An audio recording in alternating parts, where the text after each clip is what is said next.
Hey students, welcome back to my channel. आज का जो ये वीडियो है इसमें हम दिसंबर 2023 के क्वेश्चंस को सॉल्व करने वाले हैं। So let's get started with the lecture and let's see molecular biology के क्वेश्चंस किस तरीके से सॉल्व किए जाते हैं इवनिंग शिफ्ट के। अगर हम सबसे पहले क्वेश्चन की तरफ चलें तो सबसे पहला क्वेश्चन हमारे पे पूछ रहा है डीएनए पॉलीमरेज 3 के बारे में कि ये जो हमारे पास 4 ऑप्शंस दिए हैं, इन चारों ऑप्शंस में से जो डीएनए पॉलीमरेज 3 है वो किसका रेप्लिकेशन नहीं करवा पाएगा।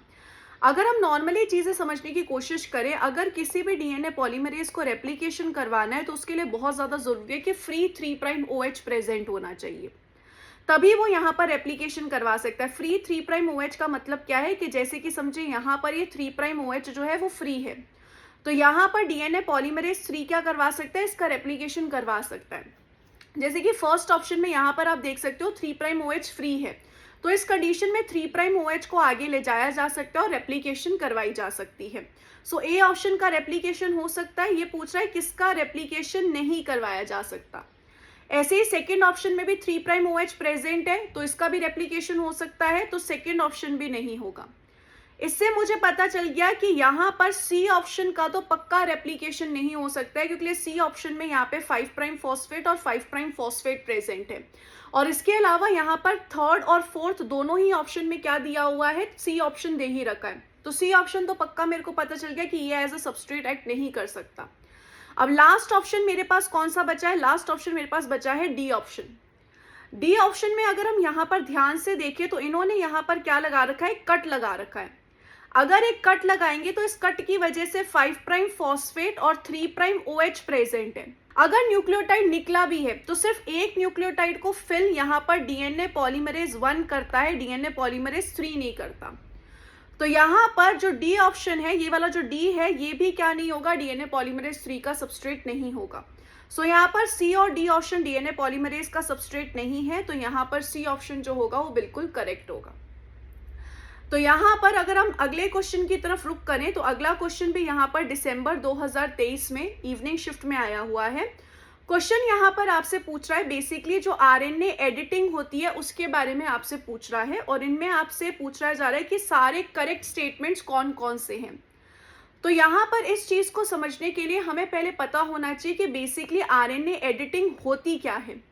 तो आरएनए एडिटिंग में क्या होता है, एक एमआरएनए होता है, उसमें हम यहाँ पर क्या करते हैं, कुछ एडिशन करते हैं।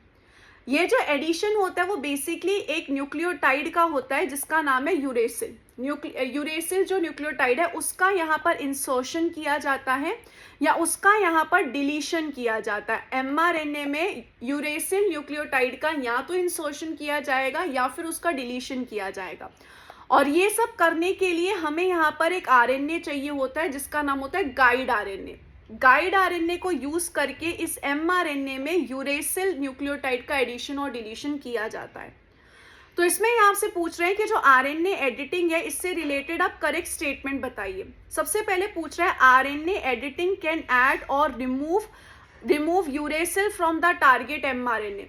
ए ऑप्शन तो बिल्कुल सही है, ये बेसिकली यूरेसिल के लिए होता है, तो ए ऑप्शन तो यहाँ पे हो सकता है। ये दोनों ऑप्शन नहीं हो सकते। अब कंपटीशन किस में है, बी और सी में है। मुझे इतना पता चल गया, डी ऑप्शन तो पक्का नहीं हो सकता। अब कह रहा है editing occurs in the 5' to 3' direction by successive action of 1 or more guide RNS. कह रहा है कि जो एडिशन होगा वो 5' to 3' डायरेक्शन में होगा। और दूसरी क्या बोल रहा है, the terminal uridylyl transferase facilitate addition of extra UMPs to the mRNA during editing. कह रहा है कि एक एंजाइम है जिसका नाम है यूरेडाइल ट्रांसफरेज, उसका बेसिकली काम होता है इन यूएमपी को ऐड करना। अगर हम यहाँ पर देखें तो ये बात बिल्कुल सही है कि यहाँ पर ये जो यूरेडाइल ट्रांसफरेज होता है ये यहाँ पर यूएमपीज को ऐड करता है। बेसिकली वो गाइड आरएनए में जो ये एडेनिन न्यूक्लियोटाइड है इनको पढ़ता है और इनको पढ़कर यहाँ पर यूरेसिल को ऐड करता है। सो यहाँ पर ए और सी ऑप्शन जो है वो बिल्कुल सही होगा, और यहाँ पर 5' to 3' एडिटिंग होती है, ये बात गलत है। सो कौन सा ऑप्शन यहाँ पे बेसिकली सही हो गया, यहाँ पर ए और सी ऑप्शन बिल्कुल सही हो गए हैं। Let's move towards the next question. Basically यहाँ पे कह रहा है कि 2 रिसर्चर्स की टीम हमारे पास प्रेजेंट है जिसने क्रोमैटिन को एक्सट्रैक्ट किया है। क्रोमैटिन कहाँ से एक्सट्रैक्ट किया है, न्यूक्लियस से क्रोमैटिन को इसने बेसिकली एक्सट्रैक्ट किया है।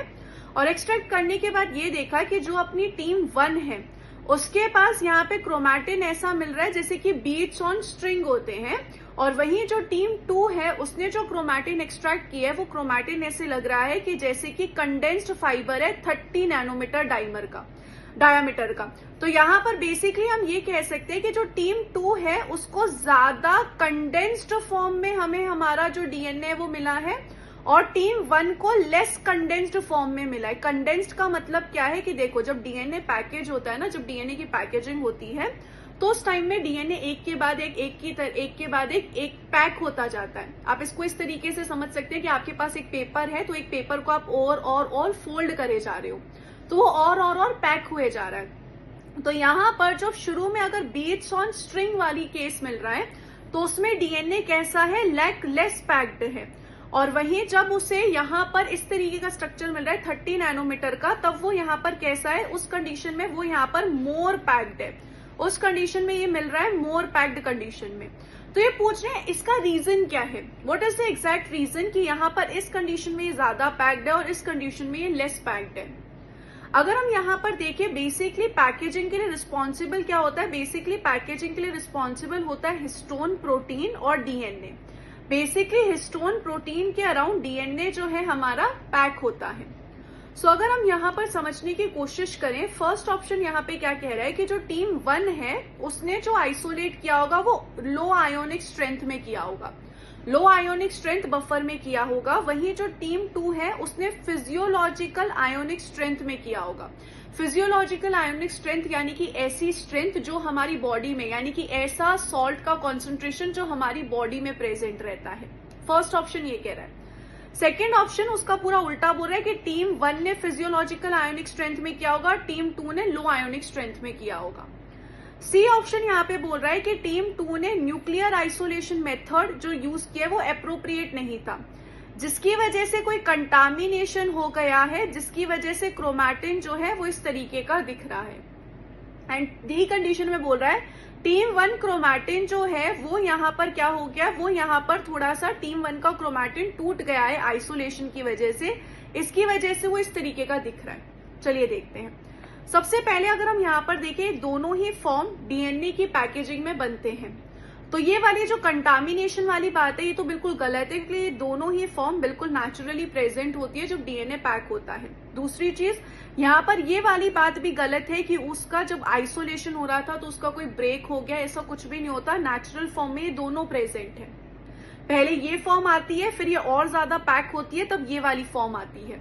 सो अगर हम यहाँ पर देखें ए और बी ऑप्शन में से कौन सा सही है, सी ऑप्शन गलत है, डी ऑप्शन गलत है, ये पक्का है, ए और बी में सारा कॉम्पिटिशन है। अगर हम यहाँ पर देखें, जब भी हम पैकेजिंग की बात करते हैं तो उस टाइम पे यहाँ पर सॉल्ट भी चाहिए रहता है, कुछ ना कुछ आयोनिक स्ट्रेंथ तो चाहिए ही ना। जब हम पैकेजिंग करते हैं डेफिनेटली कुछ ना कुछ आयोनिक स्ट्रेंथ चाहिए रहती है हमारी बॉडी में। सो टीम 2 ने जब फिजियोलॉजिकल आयोनिक स्ट्रेंथ यूज की, यानी कि ऐसी स्ट्रेंथ, ऐसा आयोनिक कॉन्सेंट्रेशन यूज किया जो हमारी बॉडी में भी प्रेजेंट होता है, तो वो सेम था हमारी बॉडी के हिसाब से। तो उस कंडीशन में यहाँ पर डेफिनेटली सी बात है कि ज्यादा पैक्ड कंडीशन में आपको मिलेगा, क्योंकि उस कंडीशन में इंटरेक्शन और अच्छे से हो पा रहा है। वहीं टीम 1 ने लो आयोनिक स्ट्रेंथ यूज किया है, तो लो आयोनिक स्ट्रेंथ की कंडीशन में उतने अच्छे से पैकेजिंग नहीं हो पाएगी जितने अच्छे से सेकेंड कंडीशन में हो पाएगी। इसलिए यहाँ पर डेफिनेटली ए ऑप्शन करेक्ट होगा, और इसलिए यहाँ पे ए ओनली जो होगा वो ऑप्शन बिल्कुल सही होगा। अगर हम यहाँ पर नेक्स्ट क्वेश्चन की तरफ मूव करें, तो नेक्स्ट क्वेश्चन जो है वो भी दिसंबर 2023 से पूछा गया है यहाँ पर एंडोजीनस एमआरएनए के बारे में, कि अगर कोई एमआरएनए एक्सपोर्ट हो रहा है साइटोप्लाज्म में तो वो किस तरीके का होगा। देखिए, बेसिकली एमआरएनए जो है उसकी सिंथेसिस कहाँ पे होती है, उसकी सिंथेसिस होती है न्यूक्लियस में, जब डीएनए से आरएनए बनाया जाता है, और ये एमआरएनए उसके बाद एक्सपोर्ट कर दिया जाता है साइटोप्लाज्म में। इसका क्या हो जाता है, एक्सपोर्ट हो जाता है ये साइटोप्लाज्म के अंदर। अब यहाँ पर बेसिकली पूछा गया कि किस कंडीशन में एक्सपोर्ट होगा, तो आप यहाँ पर देख सकते हो, अगर अपने को एमआरएनए को एक्सपोर्ट करना है तो उसके पास क्या क्या होनी चाहिए। एक तो 5 प्राइम पे कैप होनी चाहिए जो उसे 5 प्राइम एंड से प्रोटेक्ट रखे, ताकि कोई एंजाइम आके उसको 5 प्राइम एंड पे कट ना कर दे। उसी के साथ साथ उसके पास 3 प्राइम एंड पे पॉलीएडिनाइलेशन की टेल होनी चाहिए, ताकि 3 प्राइम एंड पे भी वो प्रोटेक्टेड रहे।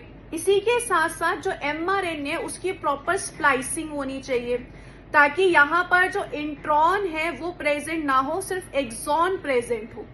तो इस हिसाब से अगर हम यहाँ पर देखें तो कौन सा ऑप्शन सही होगा, पॉलीएडिनाइलेटेड स्प्लाइस्ड एंड कैप्ड एमआरएनए होना चाहिए। तो यहाँ पर डी ऑप्शन जो होगा वो एब्सोल्युटली करेक्ट होगा। अगर हम यहाँ पे नेक्स्ट क्वेश्चन की तरफ चलें तो नेक्स्ट क्वेश्चन हमसे पूछ रहा है दिसंबर 2023 का, इनमें से इनकरेक्ट क्वेश्चन पूछ रहा है। ये जो क्वेश्चन है ये बेसिकली यहाँ पे ट्रांसपोजोन्स एलिमेंट के ऊपर है। ट्रांसपोजोन्स बेसिकली क्या होते हैं, ट्रांसपोजोन्स बेसिकली जंपिंग जीन्स होते हैं, जिनका बेसिकली काम होता है डीएनए के एक हिस्से से दूसरे हिस्से पे जंप करें। तो यहाँ पर अगर हम देखें दो तरीके के बेसिकली अगर अपन देखें ट्रांसपोजोन होते हैं, एक होते हैं ऑटोनॉमस ट्रांसपोजोन और एक यहाँ पर होते हैं basically non autonomous transposons. Autonomous और नॉन ऑटोनॉमस ट्रांसपोजोन में दोस्तों फर्क क्या है, ऑटोनॉमस ट्रांसपोजोन खुद ट्रांसपोजिशन करा सकता है, मतलब खुद जंप कर सकता है, उसको किसी और की जरूरत नहीं होती। नॉन ऑटोनॉमस जो होते हैं उनको किसी और की जरूरत होती है। अगर हम यहाँ पर ऑटोनॉमस में देखें तो उनमें लाइंस ट्रांसपोजोन्स होते हैं और नॉन ऑटोनॉमस में देखें उनमें होता है साइंस। साइंस बेसिकली लाइंस के ऊपर डिपेंडेंट होते हैं। तो यहां पर आपसे किसके बारे में पूछा है, इनकरेक्ट ऑप्शन के बारे में पूछा है। तो देखिए लाइंस जो है वो ऑटोनॉमस ट्रांसपोजोन है, पहली ऑप्शन तो बिल्कुल सही है। दूसरा ऑप्शन बोल रहा है लाइंस और साइंस रेट्रो ट्रांसपोजोन्स है। रेट्रो ट्रांसपोजोन का मतलब होता है कि पहले डीएनए से वो आरएनए बनाते हैं और फिर वो ट्रांसपोजिशन करते हैं। तो ये बात भी इन दोनों के बारे में बिल्कुल सही है। ह्यूमन जीनोम के पास बहुत सारी कॉपीज होती है रेट्रो ट्रांसपोजोन्स की, बिल्कुल सही बात है ये वाली बात भी। लाइंस और साइंस जो होते हैं उनके पास एलटीआर एलिमेंट होते हैं जो कि इनिशिएट करते हैं ट्रांसक्रिप्शन को। तो यहाँ पर ये बात गलत है, ये नॉन एलटीआर होते हैं, ये एलटीआर वाले नहीं होते हैं। यहाँ पर अगर आप ध्यान से देखोगे, यहाँ पर आप ध्यान से देख भी सकते हो कि यहाँ पर ये लाइंस का स्ट्रक्चर आपको दिखा रखा है और ये एक एलटीआर रेट्रो ट्रांसपोजोन्स को दिखा रखा है। इनके पास नॉर्मली एलटीआर प्रेजेंट होता है, लेकिन लाइंस के पास आप देख सकते हो कोई एलटीआर मौजूद नहीं है, कोई एलटीआर सीक्वेंस इसके पास मौजूद नहीं होता। तो इस हिसाब से डेफिनेटली कौन सा ऑप्शन सही होगा, उस हिसाब से definitely D option will be absolutely correct, क्योंकि यहाँ पे इनकरेक्ट पूछा था और लाइंस और साइंस के पास एलटीआर हिस्सा नहीं होता है। Let's move towards the next question. Next question यहाँ पे पूछ रहा है कि माइक्रो आरएनए का प्रिकर्सर कौन होता है इन सारे ऑप्शन में से। माइक्रो आरएनए को एमआईआरएनए भी बोला जाता है, जो कि यहाँ पर बेसिकली आता है आरएनए इंटरफेरेंस के अंदर। इनका रोल कहाँ आता है, आरएनए इंटरफेरेंस के अंदर आता है। अगर हम इनके बारे में बेसिकली बात करें तो एमआईआरएनए के जो प्रिकर्सर होते हैं वो आप देख सकते हैं, उनके जो प्रिकर्सर हैं वो खुद के साथ यहाँ पर क्या करके रखते हैं, खुद के साथ वो यहाँ पर पेयरिंग करके रखते हैं। आप यहाँ पर देख सकते हो उन्होंने यहाँ पर जो आरएनए है उसने खुद ने अपने साथ पेयरिंग कर रखी है। तो यहाँ पर अगर ऐसा जो भी सीक्वेंस होगा जो अपने साथ पेयर कर सकता है और अपने साथ पेयर करके एक लूप लाइक स्ट्रक्चर बना सकता है, वही यहाँ पर एमआईआरएनए का प्रिकर्सर होगा। सो अगर हम यहाँ पर इस क्वेश्चन में देखें तो इस क्वेश्चन में डेफिनेटली डी ऑप्शन जो होगा वो बिल्कुल करेक्ट होगा। डी ऑप्शन यहाँ पर बिल्कुल सही होगा, क्योंकि इस कंडीशन में यहाँ पर ये खुद से ही यहाँ पर आप देख सकते हो पेयरिंग कर रहा है। सो डेफिनेटली डी ऑप्शन यहाँ पे सही होगा, इसके पास ऐसे सीक्वेंस है जो खुद में पेयर कर सकते हैं। आप यहाँ पे देख सकते हैं ए यू के साथ पेयर कर सकता है, ए यू के साथ कर सकता है, सी जी के साथ कर सकता है। सो डेफिनेटली यहाँ पर डी ऑप्शन जो होगा वो एब्सोल्युटली करेक्ट होगा। Let's move towards the next question. Next question यहाँ पे पूछ रहा है कि एक ऐसा प्रोसेस जो को ट्रांसलेशनल मॉडिफिकेशन है rather than post translational modification. अब को ट्रांसलेशन और पोस्ट ट्रांसलेशन का मतलब क्या होता है, देखिए जब यहाँ पर प्रोटीन की सिंथेसिस होती है उस प्रोसेस को बेसिकली ट्रांसलेशन कहा जाता है। अब यहाँ पर जब एमआरएनए से हम कोई प्रोटीन बना रहे हैं और उस टाइम पे कुछ मॉडिफिकेशन होती है तो उस मॉडिफिकेशन को बोलते हैं को ट्रांसलेशनल मॉडिफिकेशन। और एक बार प्रोटीन के बनने के बाद अगर कोई मॉडिफिकेशन हो रही है तो उसको हम यहाँ पर बेसिकली क्या नाम देंगे, पोस्ट ट्रांसलेशनल मॉडिफिकेशन। तो क्वेश्चन में यहाँ पे बोल रहा है इनमें से ऐसा कौन सा मॉडिफिकेशन है जो तब हो रहा है जब प्रोटीन बन रहा है, यानी कि जो बेसिकली को ट्रांसलेशनल मॉडिफिकेशन के अंदर आता हो। तो इसमें यहाँ पर बी ऑप्शन जो है वो बिल्कुल सही होता है। यहाँ पर जो सेलिनोसिस्टीन होता है और जो सिस्टीन अमाइनो एसिड है, ये दोनों अमाइनो एसिड्स जो होते हैं, ये दोनों अमाइनो एसिड्स बहुत ज्यादा सिमिलर होते हैं। सिर्फ फर्क इनमें ये होता है, सिस्टीन के पास सल्फर है और सेलिनोसिस्टीन के पास सेलेनियम होता है। तो इस अमाइनो एसिड से इस अमाइनो एसिड का जो मॉडिफिकेशन है वो बेसिकली को ट्रांसलेशनल मॉडिफिकेशन कहा जाता है। इसलिए सेलिनोसिस्टीन को 21st अमाइनो एसिड की कैटेगरी में भी रखा जाता है। तो यहाँ पर कौन सा ऑप्शन सही होगा? बी ऑप्शन यहाँ पर बिल्कुल सही होगा। अगर हम यहाँ पर आगे चलें, नेक्स्ट क्वेश्चन पे चलें, तो नेक्स्ट क्वेश्चन यहाँ पे पूछ रहा है कि इनमें से कौन सा स्टेटमेंट आपको ऐसा लग रहा है जो कि करेक्ट नहीं है, नॉट करेक्ट है, क्लैंप लोडर के बारे में। अब इसके लिए हमें सबसे पहले ये पता होना चाहिए कि क्लैंप लोडर होता क्या है। देखो, क्लैंप लोडर का बेसिकली काम होता है डीएनए पॉलीमरेज की प्रोसेसिविटी को इंक्रीज करना। प्रोसेसिविटी मतलब क्या होती है दोस्तों? प्रोसेसिविटी का मतलब होता है कि डीएनए पॉलीमरेज 1 सेकेंड में कितने न्यूक्लियोटाइड्स को ऐड करेगा। तो ये यहाँ पर बेसिकली 1000 न्यूक्लियोटाइड को ऐड कर सकता है 1 सेकेंड में। कब कर सकता है? जब बीटा क्लैंप यहाँ पर प्रेजेंट हो और उसकी प्रोसेसिविटी को बढ़ाए। सो इस कंडीशन में बेसिकली क्या होता है, बीटा क्लैंप जो होता है वो 5 सब यूनिट से बना होता है। ये बात बिल्कुल सही है। बीटा क्लैंप को जब लोडिंग करानी होती है तो उसके लिए यहाँ पर एटीपी की रिक्वायरमेंट होती है। ये भी बात बिल्कुल सही है। अगर यहाँ पर एटीपी प्रेजेंट नहीं है तो क्लैंप लोडर एक स्पाइरल शेप स्ट्रक्चर अटेन कर लेता है क्लैंप को ओपन करने के लिए। यहाँ पर ये क्लैंप है और ये क्लैंप का लोडर है। तो यहाँ पर ये कह रहा है कि अगर यहाँ पर एटीपी नहीं है फॉर एग्जाम्पल, तो ये कोई स्पाइरल शेप ले लेगा जिसकी वजह से जो क्लैंप है वो ओपन हो सके। तो ऐसा बिल्कुल भी नहीं होता है दोस्तों।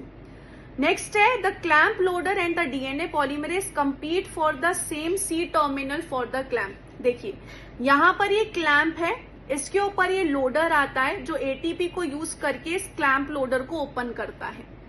जैसे इसने ओपन किया, क्लैंप लोडर निकल जाता है और उसकी जगह डीएनए पॉलीमरेज आ जाता है। उसका रीजन क्या है? ये इन दोनों को सेम जगह पे बाइंड करना है क्लैंप की, इसलिए यहाँ पर डी ऑप्शन भी बिल्कुल सही है। ये दोनों एक दूसरे से कॉम्पीट कर रहे हैं, डीएनए पॉलीमरेज और यहाँ पर क्लैंप लोडर। और कौन सा ऑप्शन गलत हो गया? सी ऑप्शन गलत हो गया। और क्वेश्चन में यही पूछा था, which of the option is incorrect.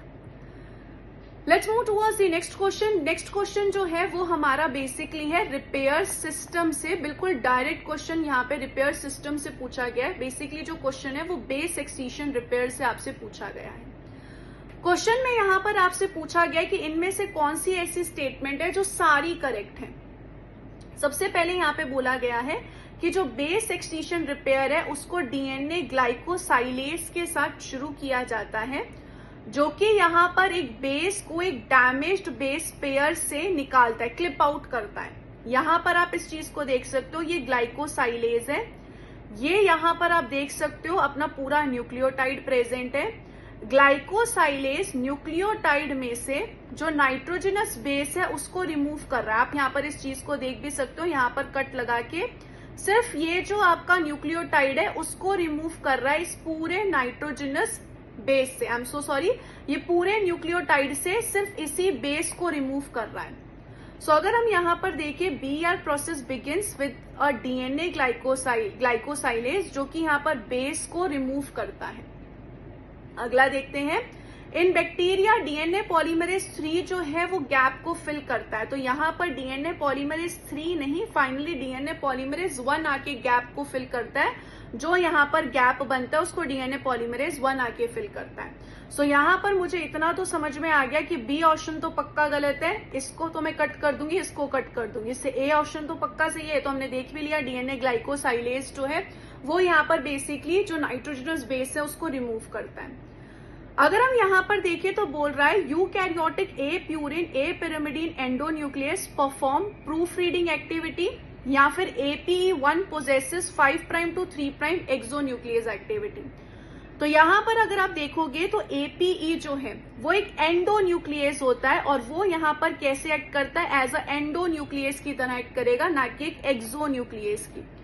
वो यहाँ पर आके जो यहाँ पर न्यूक्लियोटाइड का बेस चला गया है, उसके बाद ये जो न्यूक्लियोटाइड का शुगर मॉलिक्यूल सिर्फ और सिर्फ बच गया है, उसको कट करके रिमूव करने का काम होता है। यानी कि जो शुगर फॉस्फेट है उस पे यहाँ पर कट लगाएगा। कहाँ पे कट लगाएगा?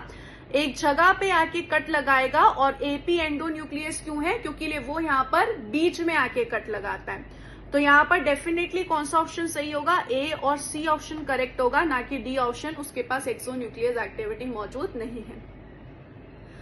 Let's move towards the next question. Next question यहाँ पे पूछ रहा है, which one of the following exhibit ATPase and helicase activity for promoter opening and clearance.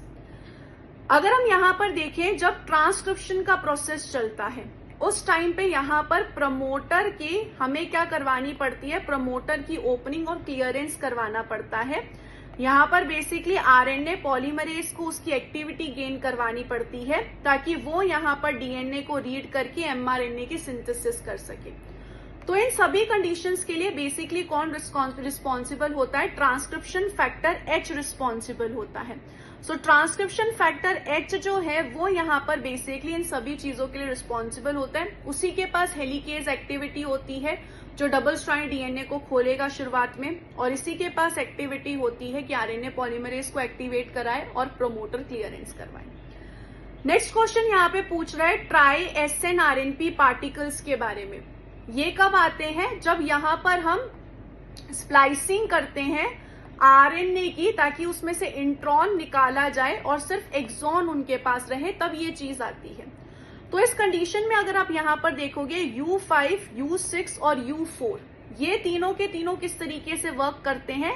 Try SN RNP complex की तरह वर्क करते हैं। ये तीनों साथ में आ रहे हैं और इस तरीके से स्प्लाइसिंग में मदद करते हैं। सो यहाँ पर बेसिकली कौन सा ऑप्शन सही हो जाएगा? यहाँ पर basically D option will be absolutely correct. Next question जो है वो basically super coiling of DNA के ऊपर है और यहाँ पर आपसे पूछा गया है कि इनमें से कौन सी स्टेटमेंट करेक्ट है। तो सुपर कॉइलिंग बेसिकली कब होती है? समझिए यहाँ पर अगर ट्रांसक्रिप्शन चल रहा है तो उस टाइम पे यहाँ पर आरएनए पॉलीमरेज डीएनए से ट्रांसक्रिप्शन करवाएगा। जब ये ट्रांसक्रिप्शन करवा रहा है तो डेफिनेटली सी बात है ये डीएनए को ओपन करेगा। जब डीएनए ओपन होगा तभी तो आरएनए बना पाएगा, तभी तो उसको रीड करेगा और ट्रांसक्रिप्शन करवाएगा। तो जैसे जैसे वो ओपन करता जाता है वैसे वैसे जो हमारा डीएनए है वो आगे की तरफ, यानी कि आरएनए पॉलीमरेज की आगे की तरफ सुपर कॉइल हो जाता है और पॉजिटिवली सुपर कॉइल हो जाता है। उसमें और ज्यादा कॉइलिंग हो जाती है और उसके पीछे की तरफ नेगेटिवली सुपर कॉइलिंग हो जाती है और वो अंडरवाउंड हो जाता है। तो इस कंडीशन में अगर हम यहाँ पे समझे तो आरएनए पॉलीमरेज जैसे जैसे मूव होगा आगे का जो डीएनए का हिस्सा है वो सुपर कॉइल हो जाएगा और पीछे का जो हिस्सा है वो नेगेटिव सुपर कॉइल हो जाएगा। सो अगर हम इस कंडीशन में देखें तो यहाँ पर क्या बोल रहा है? A moving RNA polymerase generate positive super coil tension in the DNA front of it and negative helical tension behind it. यही चीज अभी हमने देखी थी। तो यहाँ पर कौन सा ऑप्शन सही है? सी ऑप्शन तो पक्का सही है।